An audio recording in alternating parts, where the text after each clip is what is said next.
ও তো মেয়েটাকে একটু স্নেহ দিতে পারতো, তারপর না মেয়েটির গুণেই একসময় আকৃষ্ট হতো। না, অনুজ সেসব কিছুই করেনি, আর অনুজকে সেসব করতে দেওয়া হচ্ছে না, কারণ আমার বাড়ির লোকজন প্রতি মুহূর্তে গুড্ডির বিরুদ্ধে আচরণ করছে। আমি একজন শিক্ষক, আমি এটা মানতে পারছি না, আমি এটা সহ্য করতে পারছি না। আমি হয়তো মাঝে মাঝে শিরিনের সঙ্গে একটু দুর্ব্যবহার করে ফেলি, কটু কথা বলে ফেলি, কিন্তু আমার বিশ্বাস শিরিন যদি ওকে বোনের মতোই ভালোবাসতো তাহলে আরো একটু ত্যাগ স্বীকার করবে। কিন্তু না, ও মানসিকভাবে ধরেই নিয়েছে আর কিছুদিন পরেই ওদের বিয়ে হবে। আমি গুড্ডি আর অনুজের বিয়েটা ভাঙতে চাই না। অনুজের জীবনে আমি নতুন কাউকে চাই না। আমি জানি আমার চাওয়ায় হয়তো কিছু যাবে আসবে না, কিন্তু ও যদি বদলি হয়ে চলে যায়, যতদিন না ওদের ডিভোর্স হচ্ছে, আমি জানি শিরিন সেখানে যাতায়াত করবে। আর আপনি তো বুঝতেই পারছেন, যুবক যুবতী একবার ঘনিষ্ঠ হয়ে গেলে ওদের বিচ্ছিন্ন করা মুশকিল। তাহলে গুড্ডি মেয়েটা একেবারে ভেসে যাবে।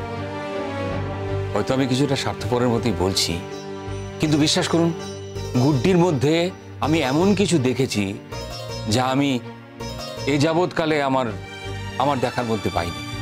তাছাড়া বিয়েটা তো হয়ে গেছে, জোর করেই হোক আর যেভাবেই হোক। আর এটা তো ঠিক, জেনে বা না জেনে যেভাবেই হোক অনুজকে একটা কৌশল নিতে হয়েছিল গুড্ডিকে বাঁচানোর জন্য। সেটা হচ্ছে গুড্ডির মাথায় সিঁদুর পরানো। তার দাম তো কি দিতে হবে? আমাদের মূল্যবোধ, আমাদের ভাবনা চিন্তা সবকিছুকে ধাক্কা দিয়ে ও তো কালাপাহাড় হয়ে উঠতে পারে না। আপনি বলুন তো, সেই মুহূর্তে মেয়েটার মনের অবস্থা কি হয়েছিল সেটা কোনোদিন জানতে চায়নি। তারপরেও মেয়েটার মনের অবস্থা কি হয়েছে সেটাও জানতে চায়নি। আমি জানি, পুরো ঘটনাটা আমার চোখের সামনে ঘটেছিল আমার বাড়িতে। সিঁদুর মোছা, এই সব কিছু। সিঁদুরটা মুছতে মনে হয় খুব কষ্ট হয়েছিল, এটাই ফিল করেছিলাম। আমার কাছে যেন মনে হয়েছিল যে ও মনে মনে অনুজকে স্বামী হিসাবে অ্যাকসেপ্ট করে নিয়েছে। তার জন্য চোখে মুখে একটা কোথাও যন্ত্রণা ছিল।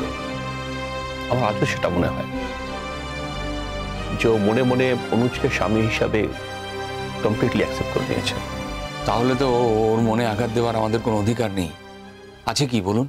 দেখুন, কথা ঠিক যে আমাদের কোনো অধিকার নেই অনুজের মনে আঘাত দেওয়ার, কিন্তু যদি অনুজ এবং শিরিন পরস্পরকে ভালোবাসতো সিন্স দেয়ার চাইল্ডহুড, তাহলে একটা অন্যরকম বিষয় ছিল, অন্য কথা ছিল। এটা তো খানিকটা নেগোশিয়েটেড ম্যারেজ। আসল সমস্যা তো সেখানে নয়। আসল সমস্যা যদি বলেন সেটা হচ্ছে দেখার দৃষ্টিভঙ্গি। অনুজ নাম জানি না কেন কিছুতেই গুড্ডিকে ওর সমতুল্য বলে মনেই করে না। অনুজ ভাবতেই পারে না যে গুড্ডিও স্ত্রী হওয়ার যোগ্যতা রাখে। আজকে যদি সামাজিকভাবে গুড্ডি ধরুন এস্টাবলিশড হতো লাইক শিরিন, তাহলে কিন্তু অনুজ আচরণটা করতে পারতো না। কিন্তু ওর তো তৈরি হওয়ার সময় চলে যায়নি, ও তো কলেজে পড়ছে। হয়তো ভবিষ্যতে শিরিন থেকে আরো ভালোভাবে দাঁড়াতে পারে। 100 বার পারে, আর পারবেও।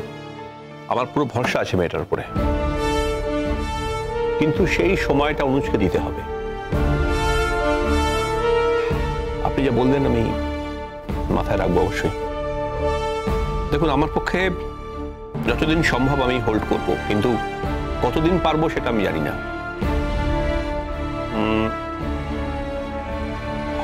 ধরুন মোটামুটি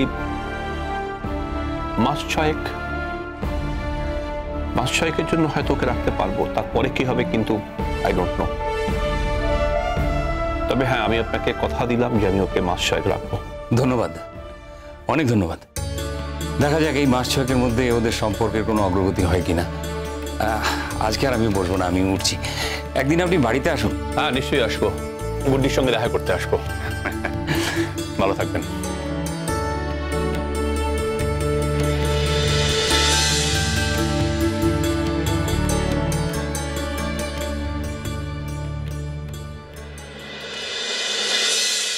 এই মেয়েটা যে কি ডেঞ্জারাস আমি কল্পনা করতে পারছি না।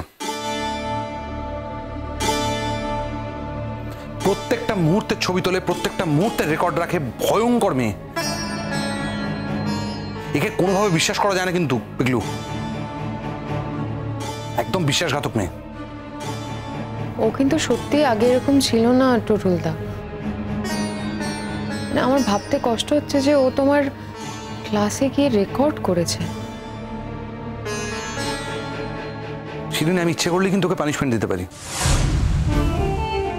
আমি যদি মনে করি ওকে ওই কলেজ থেকে রাস্ট্রিকেট করা হবে। ও কিন্তু জানি না, ওর কোনো ক্লুই নেই যে এইভাবে লুকিয়ে ভিডিও রেকর্ড করা, কল রেকর্ড করা, কথা রেকর্ড করা কত বড় অপরাধ। কিরকম শিয়ানা মেয়ে তুমি ভাবো, মানে কতটা শয়তানি বুদ্ধি ওর মাথায়। ও কিন্তু অন্য কোনো ছাত্রছাত্রীর কথা শোনালো না, শুধু তোমার পোর্শনটা, মানে তুমি কি বলেছো আর ও কি বলেছে সেই কথাটুকুই শুধু রেকর্ড করেছে। মানে প্ল্যান করে কতটা বদমাইশি করেছে ভাবো একটা। এই যতবার এই কথাগুলো শুনছি না আমার খারাপ লাগে। কেন তোমার খারাপ লাগছে কেন? আরে কি বলছো, ও একটা মিস করেছে আর সেই কথাগুলো সবাই মিলে বারবার বলছে, খারাপ লাগে না? না মানে তোমার খারাপ লাগবে কেন সেটাই তো বুঝতে পারছি না। এক্স্যাক্টলি, তোর কেন খারাপ লাগছে? তোর সাথে কি লেনা দেনা?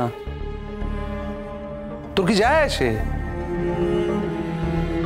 আচ্ছা বুঝতে পেরেছি, তার মানে তুমি মনে মনে ওকে তোমার ওয়াইফ হিসেবে কনসিডার করছো,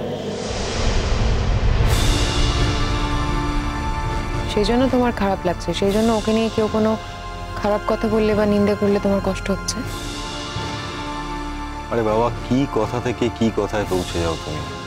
এমনি শরীরটা খুব খারাপ, জ্বর এসছে, ডাউন লাগছে, অফিসে যাইনি, আর এখন আমাকে এই কথাগুলো শুনতে হবে? না তাহলে তুমি এই কথাটা কেন বললে? দেখো শিরিন, একটা কথা বুঝতে হবে, আমি অফিসিয়ালি এখনো ওর কাছ থেকে মুক্তি পাইনি। অফিসিয়ালি কিন্তু ও এখন আমার ওয়াইফ। তাই ওর এগেনস্টে যদি কোনো স্টেপ নেওয়া হয়, থানা পুলিশ হয়, তার সঙ্গে তো আমিও জড়িয়ে যাব। পিকলু, আমি বলেছি মানে করবো এমনটা নয়, আমি জাস্ট বলেছি কি কি করা যেতে পারে। এই মেয়েটার ব্যাপারে কিন্তু আমাদের খুব সাবধান থাকতে হবে। ও যতদিন এখানে আছে খুব সাবধান, ও কখন কিভাবে ফাঁসিয়ে দেবে কেউ জানে না। শোনো, আজ আমি সোহাগ আর সোহাগের বরকে ফোন করেছিলাম, অনেক কষ্টে ওদের রাগ ভাঙিয়েছি। যদি ওরা বাড়িতে আসবে না, কিন্তু ডিরেক্ট সিনেমা হলে যাবে। আর তোমাকে ডেকেছি তার কারণ সন্ধ্যাবেলা আমরা সবাই মিলে একটা মুভি দেখতে যাব। ভাইয়া তুমি প্লিজ ওষুধ খেয়ে নাও, ঠিক হয়ে যাবে। ঠিক আছে, কিন্তু গায়ে বেশ ভালোই জ্বর আছে আর কি। পিকলু, এইটুকু জ্বরে তুই কুপকাত হয়ে যাচ্ছিস নাকি? বাইরে আমরা ডিনার করে আসবো। না টুটুলদা, ও যখন বলছে যে ওর জ্বর হয়েছে, যেতে চাইছে না, তাহলে থাক না। না না দেখো, আমি যেতে চাইছি না তা কিন্তু নয়, শরীরটা পারমিট করছে না। আমিও তো সেটাই বললাম অনুজ, যে তোমার শরীর যখন পারমিট করছে না তাহলে থেকে যাও। তুমি আজকাল কিছুই বুঝতে পারছো না ভাইয়া। আরে বাবা, ও তো রাগ করে বলছে, একটা সিনেমা দেখতে যাওয়ার প্ল্যান হয়েছে, তুমি যেতে চাইছো না তাই বলছে।